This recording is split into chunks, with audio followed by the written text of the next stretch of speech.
Moi! Nyt ollaankin vähän erinäköisissä puitteissa. Jännittää! Kirja Lupa mokata improvisointia arjessa on ilmestynyt. Monen vuoden työ kiteytettynä yksiin kansiin. Ja nämä videot johdattaa sua niiden aiheiden äärelle. Aloitetaan tänään sillä, että miten sä puhut itsellesi uuden äärellä.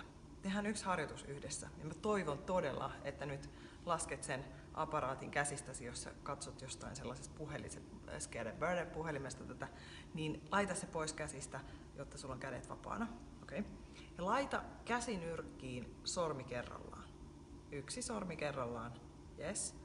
Ja sitten avaat. Vielä. Ja nyt huomaa, millä etäisyydellä sun kädet on toisistaan.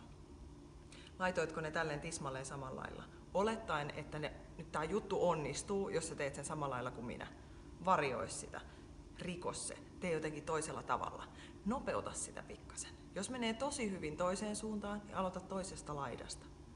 Vai lähditkö tekemään molempia käsiä samanaikaisesti eri suunnista?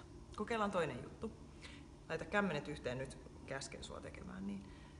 Peukalot ei osallistu. Lähdet sulkemaan kättä nyrkkiin sormi kerrallaan. Saman tien avaat sen sormen sieltä. Niin, että siitä tulee semmoinen viuhka.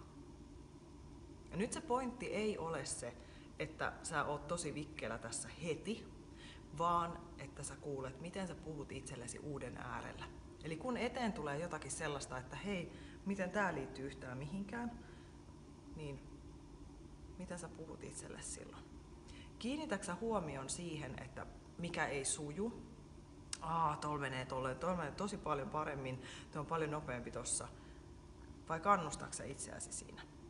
Eli lannistatko vai kannustatko? Mä annan sulle luvan mokata. Kokeile uusia juttuja ja niitä on luvassa näiden videoiden muodossa paljon. Palataan.